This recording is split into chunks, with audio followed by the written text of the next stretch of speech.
周主任，你晚上睡得安稳吗？很多病我们治不了，很多病人我们也无能为力。但老王不一样，他起码可以再活20年。作为医生，你真的问心无愧吗？我弟弟就死在你手里边了，活生生让你给治死了。才63岁，你还有良心吗？啊！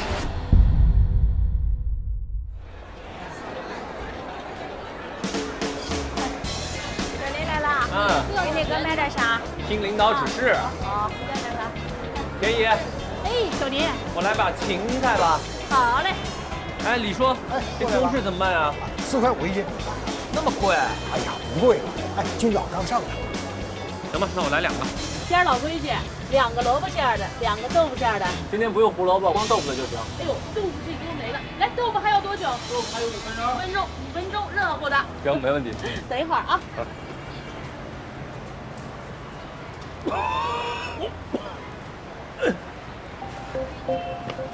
哎，老先生，您没事吧？没事没事，可能是岔了气了，胸口很疼。怎么个疼法？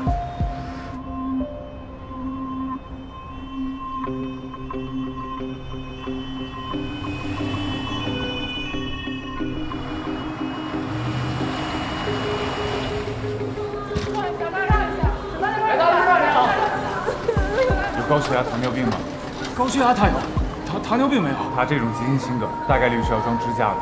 他刚生完孩子，还能喂奶吗？保密再说。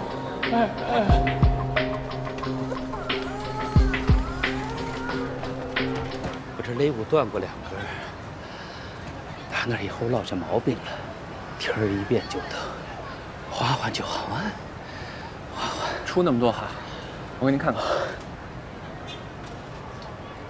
心跳很快啊。手也湿了。您这应该不是骨折的问题，我怀疑是心脏有问题，您得去医院看。不可能，我心脏特别好，我现在好了，没事了，我给你走2步。您慢点，慢点，慢点。你看看，哎，没事，好了。哎，没有，您慢点。疼，这怎么了？老先生，我就是医生，你要信我。您现在必须去医院。哎呀，别忽悠我了，赶紧忙去吧，年轻人。那您给我个家里人电话，我打电话跟他们说。我也不认识你，我凭什么给你电话呀？哎呦呦呦，慢点，呦，坐下，坐下。来，没事，来，坐下，没事。小林子，是叫过救护车吧？现在早高峰，救护车一来一回太耽误时间了。哎，麻烦您给我打车，我直接送他去医院。走，我打车。哎，尽快点。哎，我的面子了。哎，你说，那我的菜和早点你给我搁啊。哎呀，你交给我吧。坐好了啊。师傅，去西丽医院。啊不，去东丽吧，更近。血管内超声提示他的血管壁上有个缺口，就在这儿，黑色的部分。这是正常的血管，这儿有个破口，血液流到中间形成了血肿。这个血肿压迫着血管，血液流通不了，所以他心梗了。如果你同意的话，我们要在这狭窄的地方装一个支架，把它撑开来，把破口堵上，让血液能够正常流通，这样我们才能够尽量挽回他缺血的心肌。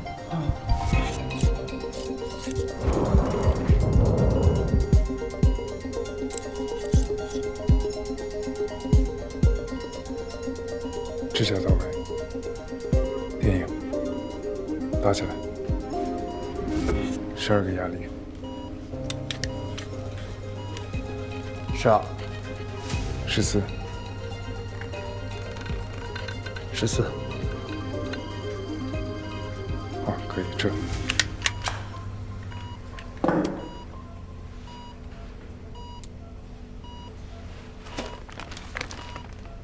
胸口还疼吗？好多了，谢谢医生。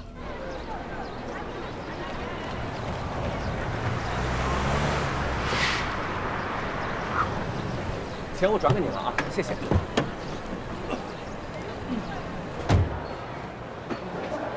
哎，你看，这会儿不怎么疼了，一阵儿一阵儿的。算了，我不去了。不行，胸痛可大可小的，我们去看看啊。这麻烦。哎，那个不好意思，医生，这位老先生他胸痛、心跳快，要排除掉心梗。跟我来吧。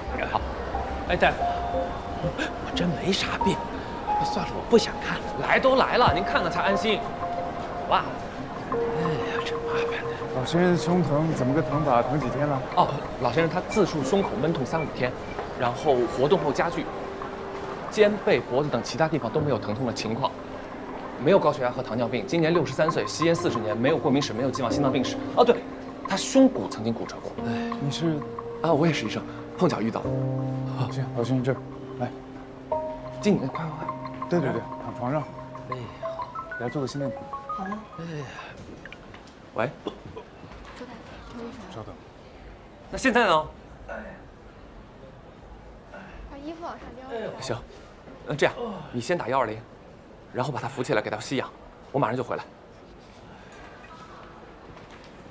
哎，老先生，主任，把您的手机给我看一下好吗？63岁老先生疑似心梗，待会儿带他去补录，挂号信息。好嘞。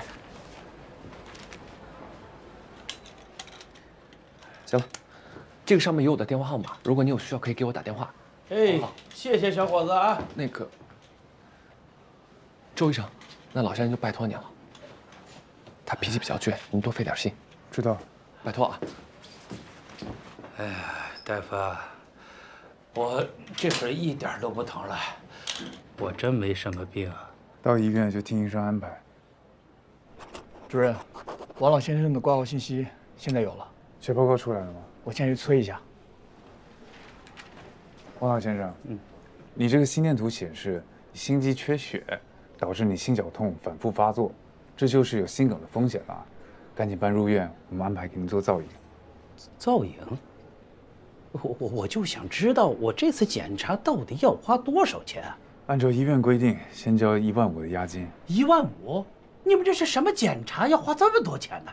你已经属于急性心梗的前期了，很危险的。喂，我知道，那你直接把人送过来吧。大夫，你看，光辉岁月往昔的就是我，就是我。我跟你说，我平常身体可好了，医院我都不常来。这么大的馒头，我一顿吃2个。你听我说，我每天跑5公里的，你看这上面写的，每天跑的1、2米，它都是我。你看，是我明白，王老先生。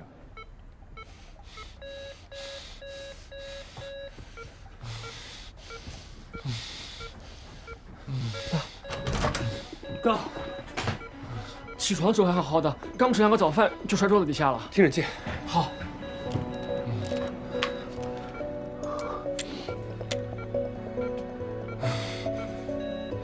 周主任，抢救室那个心律失常的病人，心率低于40了，您赶紧过去看看吧。您别担心了。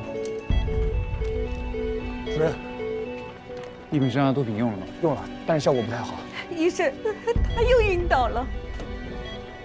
他这个情况得用临时起搏器了。送到万事。来不及了，超帮穿刺。撤，准备临时起搏器。安心等我。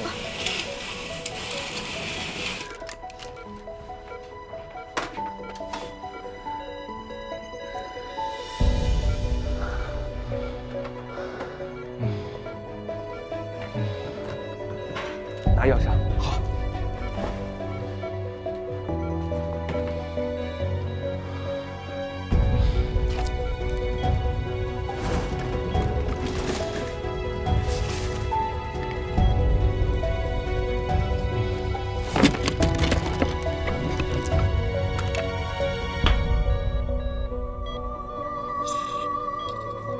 利多卡因。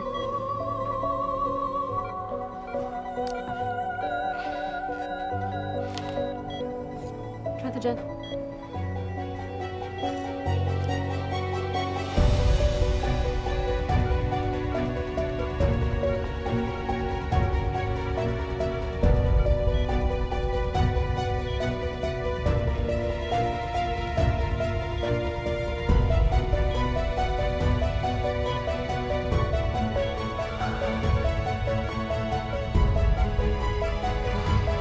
到位，连接临时起搏器。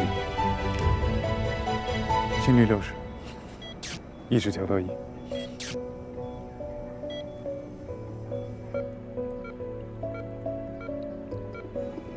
心律回升了。先生，听得到我说话吗？老先生。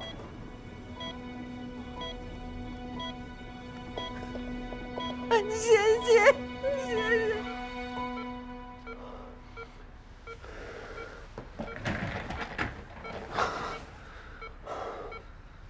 怎么样，要紧吗？暂时稳定下来了。等他状态稳定了，要把他送到监护室去，考虑装永久起搏器。好的。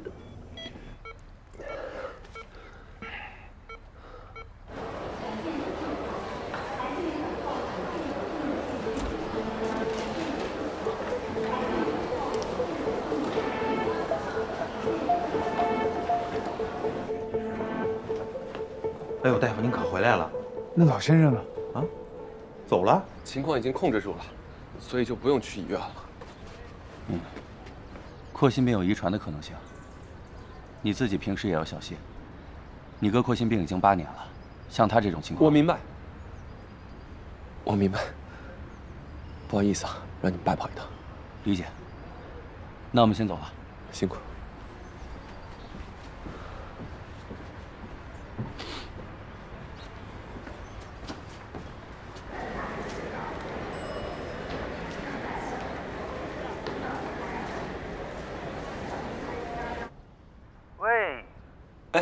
老先生，我是刚才送您去医院的，您情况怎么样？啊，哎，现在挺好，不怎么疼了。血抽了吗？心电图做了没？做了。你看这一沓子检查呢啊，还让我做什么造影啊？你说这那个多半是要做的，因为之后可能要装支架。哎，行了，现在不怎么疼了，挺好啊。你就不操心了啊？行，那没事就好。朱医生，您可回来了。不好意思啊，久等。快帮我爸看看吧，难受半天了，一直在这等着。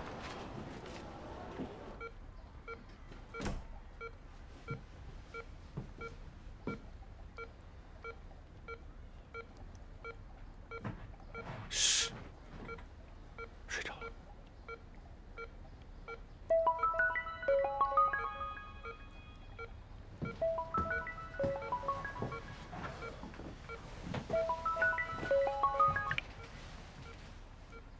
有何指教啊，曹教授？你体检报告出来没有？出来了。啊，那很好。结果怎么样？都挺好的。一个入职体检搞那么隆重，至于吗？你自己什么身体自己不知道吗？我告诉你啊，你到了那儿啊，跟人崔院长好好学。崔院长是个有理想、有魄力的人。现在家家都想做心脏中心，就他在东丽医院做成了。知道了。这崔院长到底跟您什么关系啊？我听您夸他，听得耳朵都起茧子了。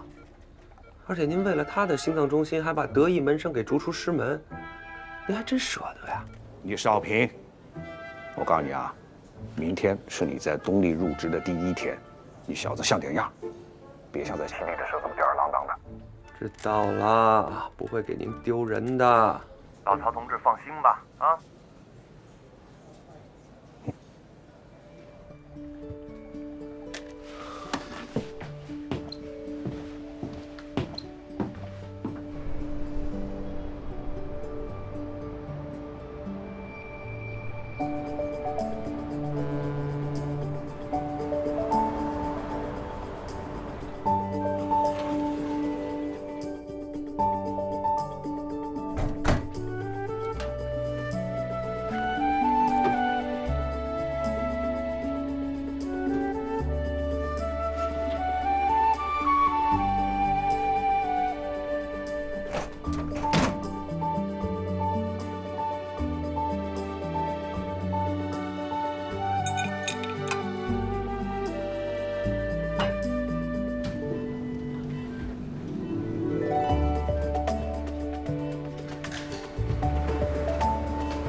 3床的管道血丝怎么回事啊？这么基础的问题，我重复多少遍了？什么时候才能记得住啊？护士长，西医姐，早，昨晚情况怎么样？心率还快吗？心率都正常，但是晚上1点的时候血压下降，加速补液之后就稳妥了。病人晚上有点躁动。中心性脉压最高多少？8个。尿量还可以，镇静剂停一停，看看他意识和肌力恢复不错的话，就可以调整一下呼吸机的参数，然后再抽个血气看看，都好的话就可以拔管了。他肾功不好，可能会醒得比较慢。赵医生每天来的最早，争取在他来之前，病人就清醒了。小峰主任来的才早呢，这一大早啊都查完房了，估计又是通宵没睡。他每天都好辛苦。白老师，昨天呀，院务会议之后，崔院长呢明确跟我说了，既然关脉组合并，让你当组长，破格提升，估计马上就宣布了啊，也不忘我这一通帮你争取啊。这可是目前咱们心脏中心唯一一个跨心内心外2个科室的小组啊。Excuse me。这，快，坐。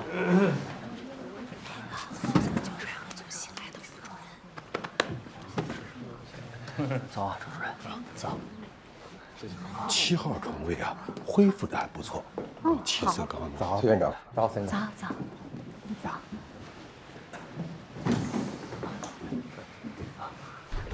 人基本都到齐了啊。正式开始之前，我先宣布2个好消息。第一个好消息是，我们心内科的周晓峰副主任刚刚拿下了新创心血管医疗器械创新大赛的冠军。这个比赛的权威度和含金量有目共睹，这是5年来本院第一次有人拿到这个奖项，非常不容易。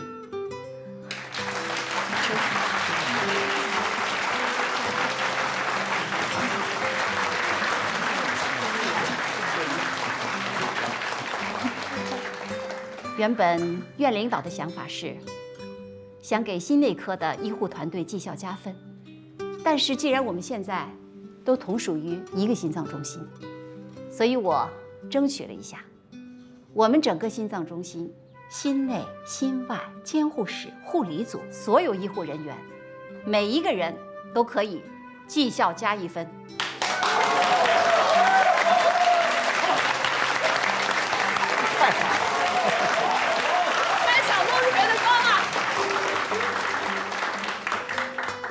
第2个好消息是，今天我们心脏中心有一个新成员要加入，林毅。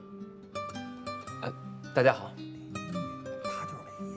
林副主任是西丽医院曹诺亚教授的得意门生，技术高超的手术医生，也是目前国内能够完成高难度的 Commando 手术的最年轻的大夫，可以说是天才型选手。大家欢迎。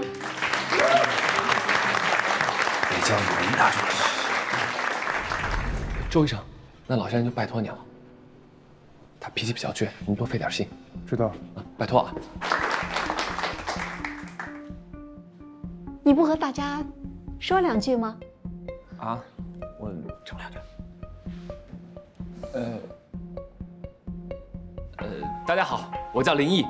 昨天那个 violence 综合症的病人，63岁姓王的，后来你跟他联系过吗？林，一劳永逸的逸。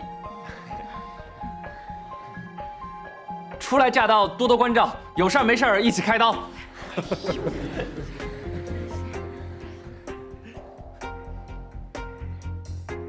没有啊，您没吩咐过。你现在去给他打电话，问问他的情况。谢谢大家。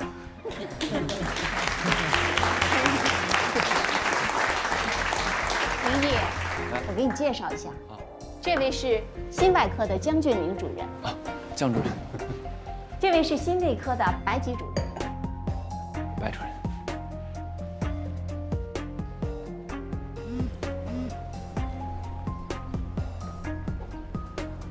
王老先生性格挺倔的，你好好跟他说，让他务必回来医院复查。其他的同事，你就在接下来的工作中慢慢熟悉吧。好。好，下面我们就正式交班，还是按照惯例从心内科开始吧。好。小峰，开始交班。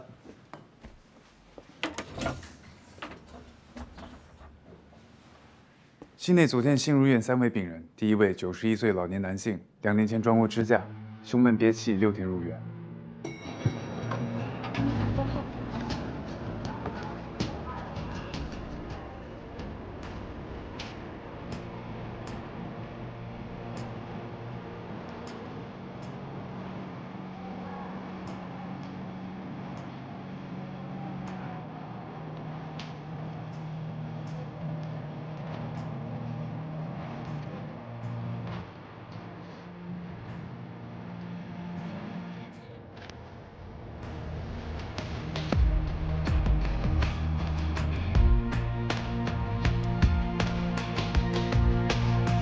白主任你好。哎，你好。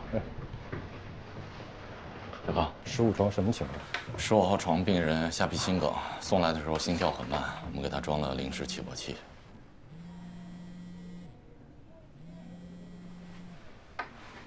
您看啊，喂，怎么样？喂，小冯主任，我刚查了，老王电话留错了，打不通，也没有留身份证。不过我刚才报警了，我现在打算去保卫处把监控调出来试试。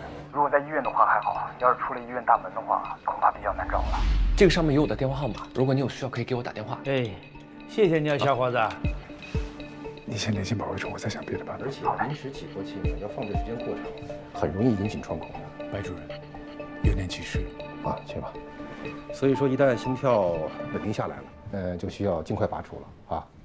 大汗淋漓，面色苍白，恶心呕吐，千万别忽视这些症状，他们都有可能是心肌梗塞的先兆。大家好，我是东丽医院心脏中心的周晓峰。心肺复苏的具体操作步骤又是什么呢？紧急情况下，只有当意识消失、呼吸暂停、心跳停止同时出现的时候，才能进行心肺复苏。林主任，哎，周主任，不好意思啊，昨天那位姓王的老先生，你有他电话对吧？对啊。麻烦你给我一下，我回头跟你解释。谢谢。就这个。他说你给他安排做造影了。你怎么知道？他告诉我的。什么时候告诉你？就我走之后大概半个小时，我给他打电话了。喂。小冯主任，那个老王找到了，抢救室呢。要不您现在过来看看吧。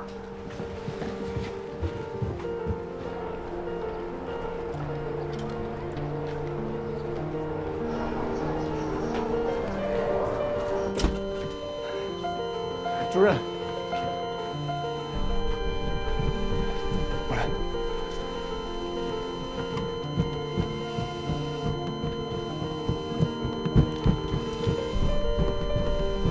这怎么回事？报告。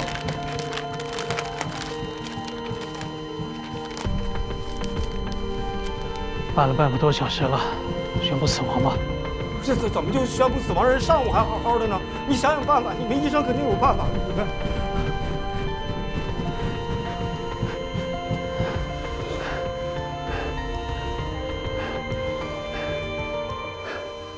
别停啊，接着按了。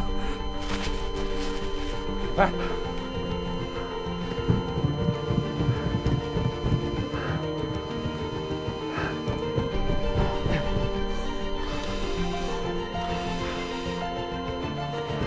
能做的我们都做了，再抢救没有意义。我怕他又是你先去。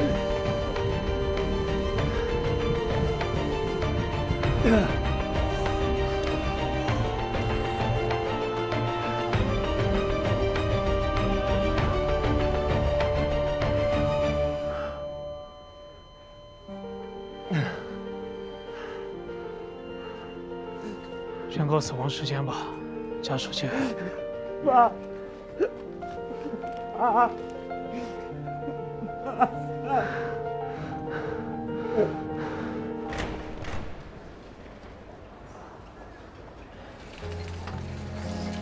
爸。爸。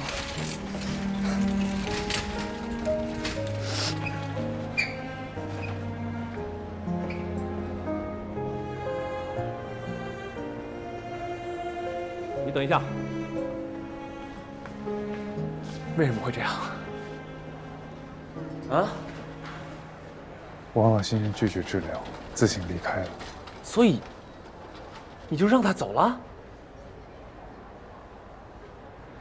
心电图替波异常，持续表现加剧，连续好几天发作不稳定的心绞痛，这么明显的 Wills 综合症，你就让他走了？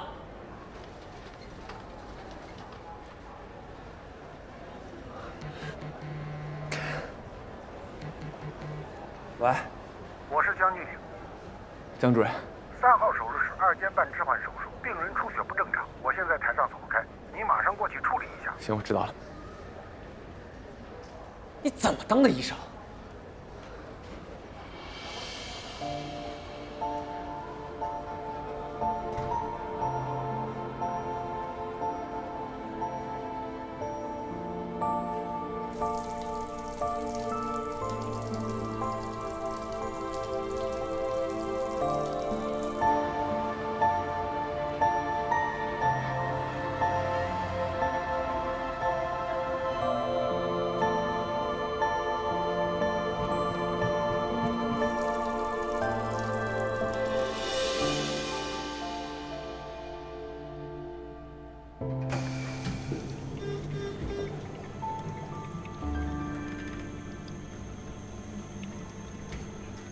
江主任让我来的。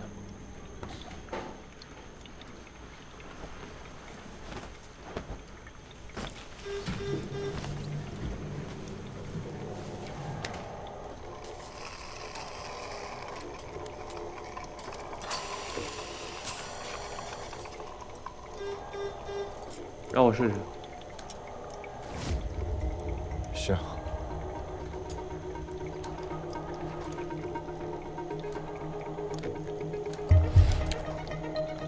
左室后壁破裂。破裂？患者有风湿性心脏病，体质虽然不好，但是手术过程中挺顺利的呀。这也没有什么差错，这怎么会？他组织比较脆弱，生物瓣的角把左室后壁顶破了。这是29的啊。对。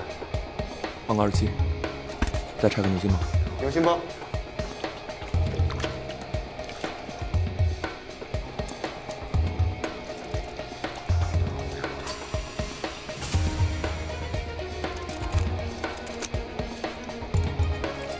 50线小针。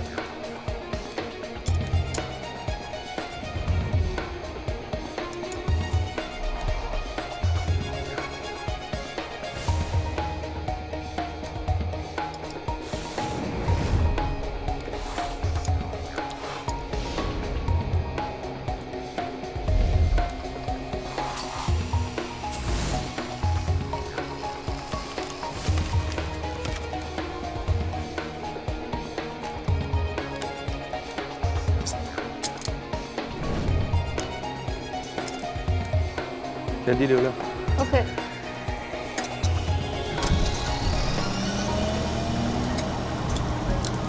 开放主动脉。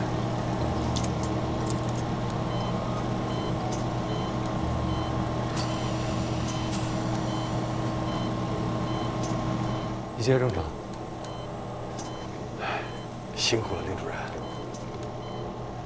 那之后就交给你了，注意血压不能太高，心脏不能太胀。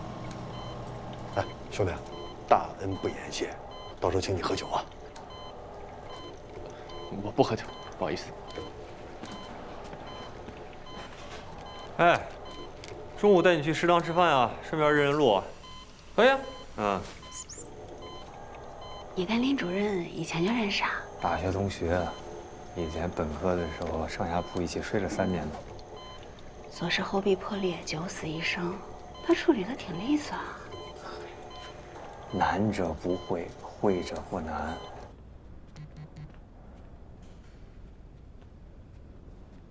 中午12点在8楼大会议室召开死亡案例讨论会，副高以上人员没有其他安排的话，请尽量出席。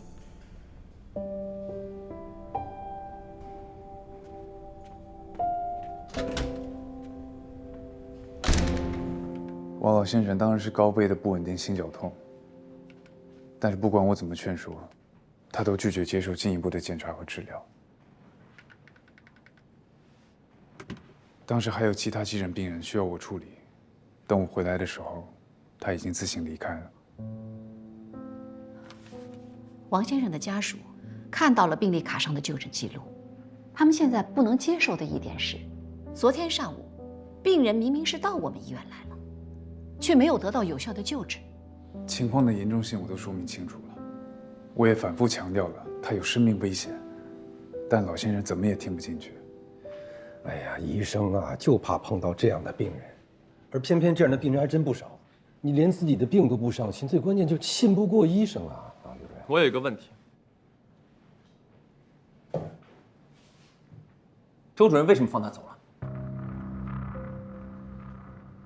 我没有放他回去，我请他稍等我一下。你明明知道他有心梗的危险，为什么还留他一个人在诊室？那林主任认为当时那种情况我还能怎么做？哄住他，拖住他，拽住他，扣下本子跟他家属交流，办法有的是。我是不是还特别强调，拜托过你？你和这个病人是认识的吗？昨天是我在院外发现他胸痛，把他送来了胸痛中心，交到了周主任手里。胸痛中心是急诊，一个不配合的病人，我不可能把所有时间留给他，这对其他病人来说是不公平的。所以周主任的意思是因为你很忙，所以这是他应得的下场。我没有说他应得的下场。看病不是吃饭，爱吃吃不吃拉的。一个可能心梗的患者，你有无数种的办法来避免悲剧的发生。但现在呢？林主任，整个接诊流程我自认为都是按照医疗规范的，而且我也在医嘱中明确告知了猝死风险。医生不是病人的监护人，更没有权利去限制他的人身自由。从刚才到现在，周主任一直在强调没有责任、流程规范，但现在的事实是，病人死了。一个本来不应该死的病人，因为你的不作为死了。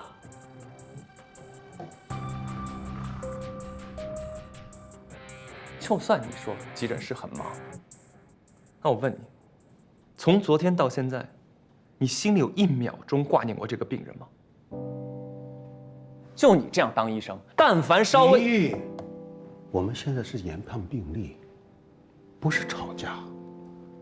我希望你能注意你的语气和态度，能不能先少说2句啊？行了，事已至此，现在最关键的是如何安抚好家属的情绪。如果病人家属非要走司法程序，我个人认为，我们的接诊医生的处理过程无可指摘。家属现在是什么诉求？死者的儿子还算是通情达理，不过他的亲戚有的就比较冲动了。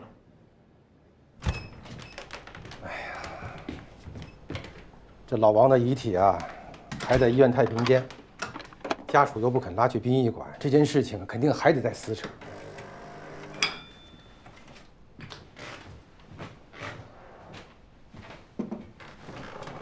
这件事情呢，要是追责的话，上升到法律跟制度层面，你的流程上是没有问题的。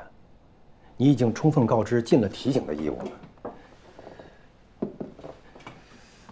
关键是，心外科这个新来的，这来势汹汹的，什么路数啊？你们俩以前认识吗？不认识。哎呀，这病人去世，谁都不愿意看到。可能在道义上呢，你都有些亏欠。估计得受点批评了，但是不会真的有什么严重处分的，这你放心。谢谢潘老师。你可是真行了，上班第1天就怒怼同事，这可能是我们东丽医院院士上的头一礼。我这是就事论事，管我第几天上班，该说就说。病人这么明显的维伦斯综合症，还让他离开？但再怎么说，你怎么能当着那么多人的面跟周晓峰抢呢？院领导都在呢。那怎么了？有错还不让说了？你可别嚷嚷了，进去。你是不知道，人家可是咱们心内科的红人，白主任的头马，院领导的重点培养对象。平常像什么讲座、对外宣讲，还有导管室直播，每次都少不了他。当然，人家也确实挺拼的，33岁就当上副教授。我听说咱们这儿又成立那个冠脉组啊，组长10有8九就是他。我对他没意见，但老王的事情他就是没有做到一个医生的本分，缺乏最基本的责任心，再怎么哄也没用。而且啊，这种人当上了先进骨干，那才麻烦呢。这，给我拿下。这个。哎呀，大哥呀，你这脾气啊，10来年都不带变的。哎，你跟我说实话，在那边干得好好的，为什么突然跳槽来我们东丽了？想你了呗。哟，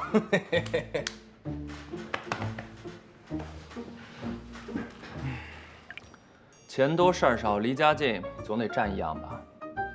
离家近，也就只剩这一项了。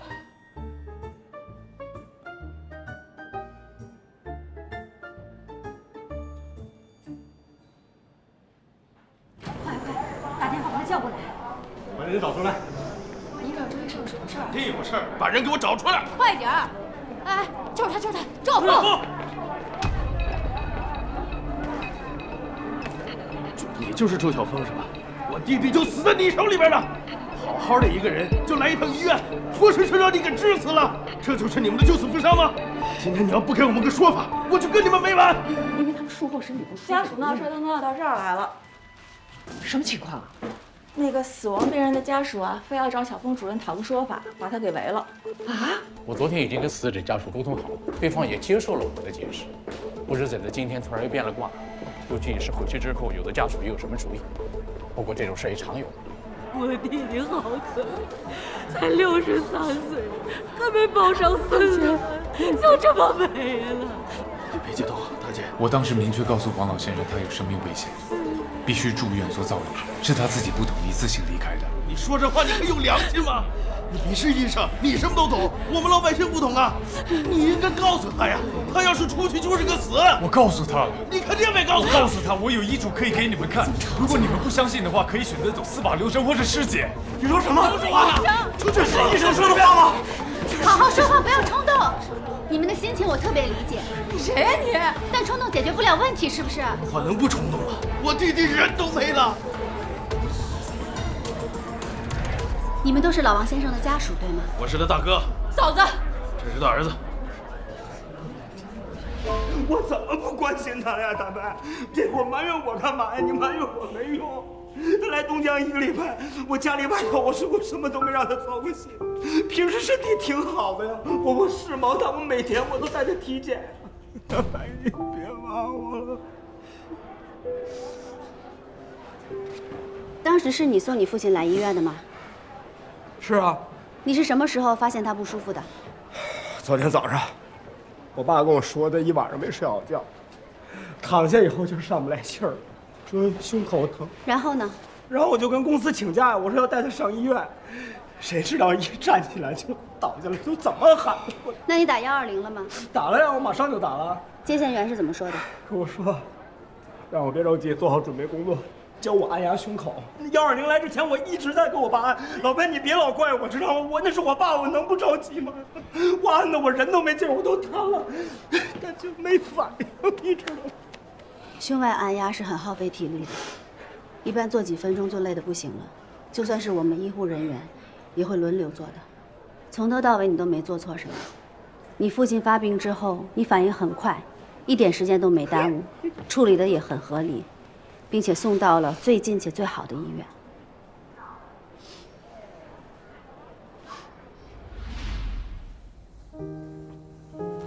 谢谢。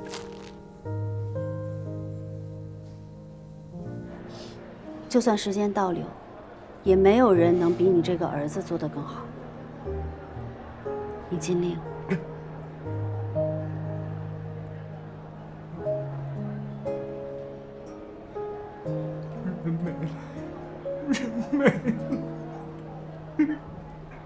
我理解，你现在最想知道的，是在临终前你父亲有没有得到应有的救治。医院也正在积极调查，我们一起坐下来好好沟通，弄清楚来龙去脉，好吗？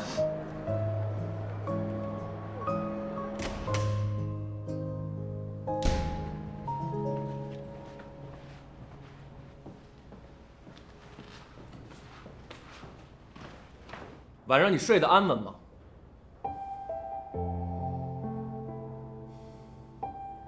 很多病我们治不了，很多病人我们也无能为力。但老王不一样，他只要装一根支架，起码可以再活20年。他辛苦了一辈子，不应该是这样的下场。作为医生，你真的问心无愧吗？